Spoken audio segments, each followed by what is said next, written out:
It's election night in America 2022 and our nation is at a crossroads. We're now counting down to the first poll closings for this year's Senate races where Democrats and Republicans go head-to-head in 35 elections across the country as they battle for control of the upper chamber of Congress. We'll be here all night, so stay tuned as results come in.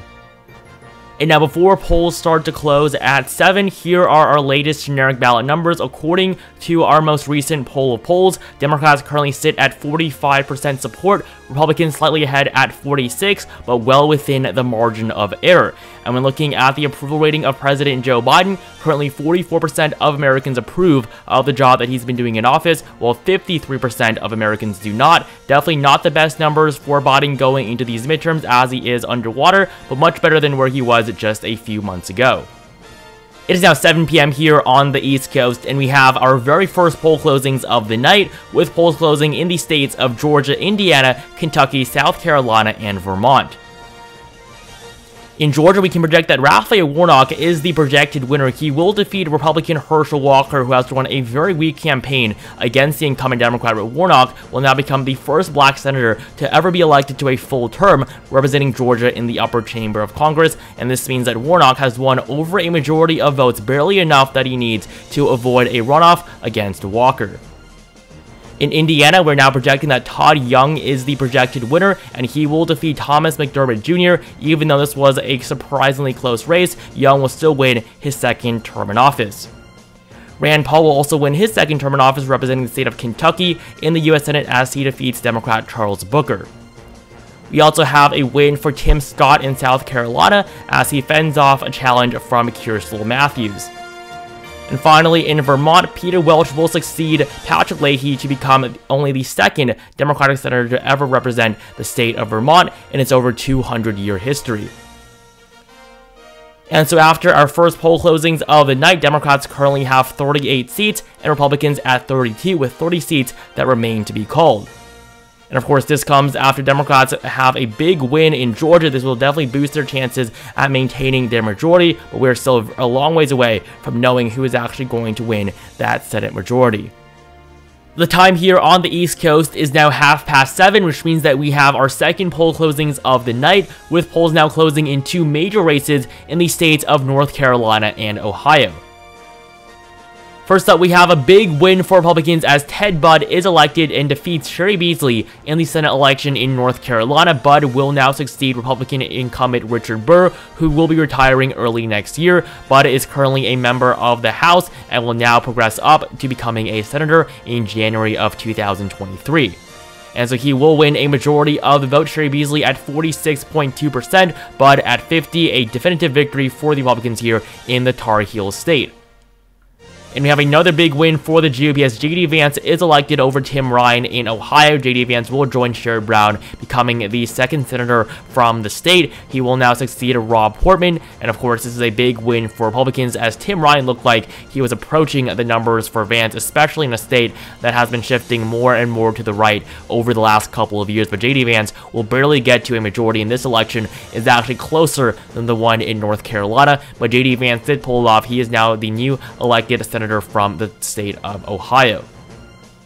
And so after these poll closings, we have 38 seats for the Democrats still, but 34 for the Republicans, and there's still 28 seats that we do not have any projections for. We've now hit 8 o'clock Eastern time, which means we have our largest poll closing of the night, with polls closing in the states of Alabama, Connecticut, Florida, Illinois, Maryland, Missouri, New Hampshire, Oklahoma, and Pennsylvania, making up a total of 9 elections. In Alabama, we can project that Katie Britt is the projected winner. She will defeat Will Boyd to win her first term in office, as she is now going to succeed Richard Shelby. In Connecticut, Richard Blumenthal is on track to winning his third full term in office. As he defeats Leora Levy, Blumenthal will be reelected for a third time. And in Florida, Marco Rubio defeats Val Demings in this close race in the Sunshine State that was just ravaged by Hurricane Ian just a month ago, but Marco Rubio is the projected winner and will defeat Democrat Val Demings. And looking at the results, Rubio defeating Demings by a comfortable 8-point margin, larger than his margin from 2016. Rubio, the incumbent, is now elected for a third time.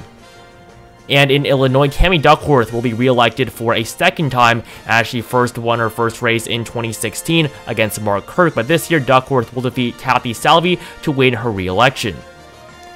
And in Maryland, Chris Van Hollen will also be re-elected to a second term, defeating Chris Chaffee. In the state of Missouri, Eric Schmidt is elected to the U.S. Senate and will win his first full term in office, defeating Democrat Trudy Bush Valentine. Schmidt is going to succeed retiring Republican Roy Blunt. In New Hampshire, Maggie Hassan also wins re-election against Don Bolduc. Maggie Hassan first elected in 2016 against incumbent Kelly Ayotte at the time, but now Maggie Hassan is the incumbent herself and will win a second term in office, representing the people of the Granite State. Looking at the results, Maggie Hassan has reached a majority, winning by 5.3% against her Republican challenger. In Oklahoma, James Lankford is the projected winner and will defeat Madison Horn, while in the special election in Oklahoma, Mark Wayne Woolen is the projected winner and defeats Kendra Horn. And finally, in Pennsylvania, this is a major projection for the Democratic Party. John Fetterman will defeat Mehmet Oz to flip this seat in the Keystone State. John Fetterman will now serve alongside Bob Casey as the second Democratic senator from Pennsylvania, as he wins 48.9% of the vote. A very close race between these two candidates in one of the most competitive states in the country, but John Fetterman has pulled it off. This is a major flip for the Democrats. 49% of the vote goes to Fetterman, and that is enough to give him his first 6-year term. And so after our largest poll closing of the night, Democrats are now at 43 seats with 1 pickup, and Republicans at 39. 18 seats remain to be called.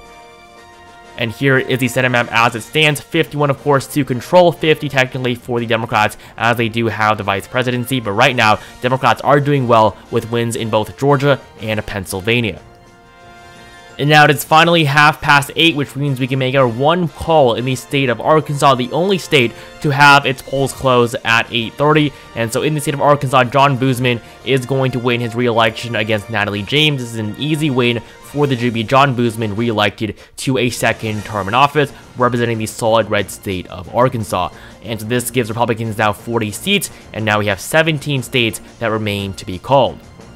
And it's now time for the poll closing we've all been waiting for. This one may be consequential for either party, as polls are now closing in races in Arizona, Colorado, Iowa, Kansas, Louisiana, New York, North Dakota, South Dakota, and Wisconsin. We have 2 major races in Arizona and Wisconsin, as well as 2 races to watch in Colorado and Iowa. In Arizona, Mark Kelly is the projected winner. He will defeat Blake Masters to win his first full term in office. He previously won the 2020 special election against Martha McSally, but now after this win in a regular one, Mark Kelly will serve all the way until 2029. And he will win 50.2% of the vote. Blake Masters only at 47.4%, with him never really being too competitive against the incumbent Democrat. In Colorado, Michael Bennet is the projected winner, defeating Joe Adea, his Republican challenger. Bennet was first appointed to the Senate back in 2009 and has subsequently won re-elections in both 2010, 2016, and now 2022. And so with 53% of the vote, Michael Bennet will defeat Joe Adea, although by a smaller margin than his victory against Darrell Glenn back in 2016. In Iowa, Chuck Grassley is the projected winner, defeating Michael Franken, who has run a very strong campaign against the 7-time incumbent. After Patrick Leahy retires next year, Grassley will become the longest-serving member of Congress, and Chuck Grassley, of course, now wins his 8th term in office, representing the state of Iowa. In Kansas, Jerry Moran is the projected winner, defeating Mark Holland in the solid red state of Kansas. And in Louisiana, John Kennedy is the projected winner, as he defeats Gary Chambers and a whole list of other Democrats and Republicans. Without a runoff, John Kennedy is re-elected to a second term. In New York, Chuck Schumer is the projected winner. He defeats Joe Pinion. Of course, this race is much more solid for Democrats than the governor election, where Kathy Hochul is struggling against Lee Zeldin, but the Senate Majority Leader is re-elected, and there's a very good chance that he may even keep that title into 2023. In North Dakota, John Hoeven is the projected winner, and he defeats Katrina Christensen. And in South Dakota, John Thune is the projected winner, surviving a challenge from Brian Bangs. And finally, in Wisconsin, Ron Johnson is the projected winner. He was the most vulnerable Republican running for re-election this year, but he has fended off a challenge against Mandela Barnes, Barnes being the current lieutenant governor serving under Tony Evers. And so with a majority of the votes, Ron Johnson is now re-elected to a 3rd term. And so after our 9 p.m. poll closings, Democrats are at 46 seats, Republicans at 46 as well. So we still do have one pickup for Democrats. That's a big victory for them in Pennsylvania. And we'll see whether or not they can hold on to Nevada, which is the best chance right now for Republicans to pick up a seat. And so currently we have 8 seats left to call, with 51, of course, needed to control. And so this is the map right here, with just the western states not currently filled in.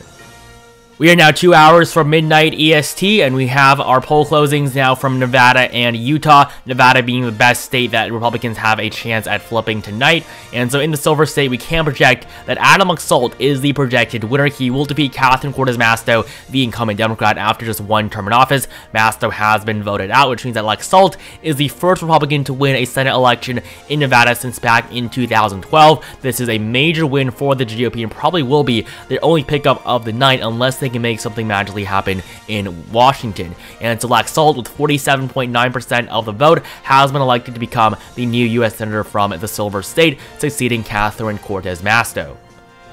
And in Utah, Mike Lee is the projected winner against Evan McMullin. McMullin was a conservative independent running against the Republican incumbent, but Mike Lee, the fact that he is a Republican, did push him across the finish line, as the solid red state of Utah has chosen to re-elect Mike Lee and against electing an independent.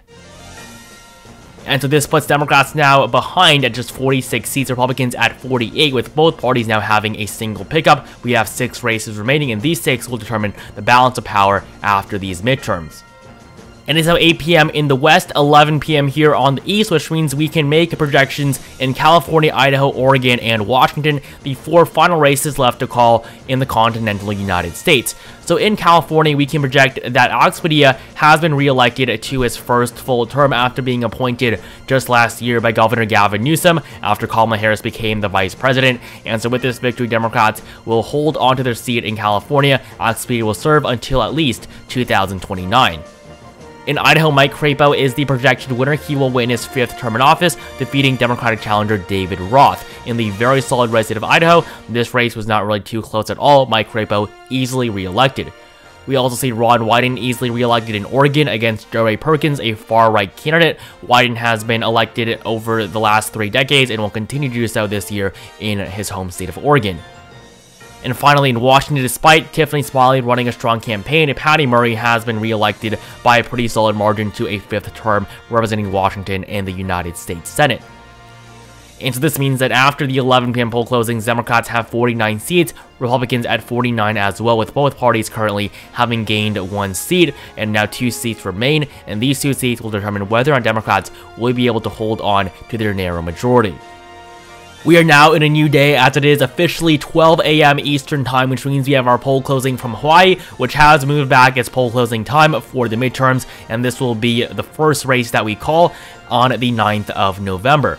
And so in the state of Hawaii, we can make a major projection. Brian Schatz is the projected winner, as he will defeat Bob McDermott in his home state, winning a 2nd term in office. Brian Schatz is the projected winner in the Aloha state, and so this means that he will win Democrats their 50th seat tonight, as Democrats will now retain control of the U.S. Senate after a tough battle with the GOP over the last 2 years. Joe Biden, of course, not being the most popular president, has made this very difficult, but after a strong fight in many key races, Democrats will come out on top, winning 50 seats and enough for a Senate majority. And so here we have it, 50 seats for the Democrats, 49 for the Republicans. Only 1 seat remains, and that is a seat in Alaska. But with 50 seats and the vice presidency, Democrats have won the Senate majority officially, with the map here showing every single race the Democrats are going to win. Of course, Republicans are going to carry Alaska, but it will be interesting to see whether or not Lisa Murkowski will survive her challenge from Republican Kelly Tshibaka. And finally, we have just 1 more race left in the state of Alaska, the most remote state in the Union. It is 1 a.m. Eastern Time, and we can now call this race as Kelly Tshibaka challenges Lisa Murkowski to win her seat. Lisa Murkowski, though, has been re-elected to a 4th full term representing the state of Alaska, defeating both Kelly Tshibaka and Patricia Chesborough. And looking at the first round results for ranked choice voting, Tshibaka was in the lead at 37.7%, with Murkowski right behind her at 36.5%. But after the votes for Chesborough were given out to the top 2 candidates, Lisa Murkowski came out on top in the final round, winning 54.7% of the vote to Tshibaka's 45.3%. Strong victory for the incumbent Republican that Donald Trump was trying to unseat. And so this means that after the win for Republicans in Alaska, Republicans are also at 50 seats with both parties having one pickup, but that means that Democrats will be able to hold on to control of the U.S. Senate, as Kamala Harris is, of course, their tie-breaking vote. And so with 50 seats each, Democrats have won the 2022 United States Senate elections with their slim majority, just like the one they won in 2020. And so that will be it for this election night. Make sure you like it down below if you enjoyed it. Comment down below, do you think Democrats will actually be able to hold on to their Senate majority? Subscribe to my channel if you haven't. This video was made in collaboration with US Election Analysis, so make sure you check out his channel if you haven't and subscribe to that. And all these predictions are based off of my very own 2022 Senate forecast, which you can find at PAelectionHQ.com. And so that'll be it for this one, and I'll see you guys in the next video.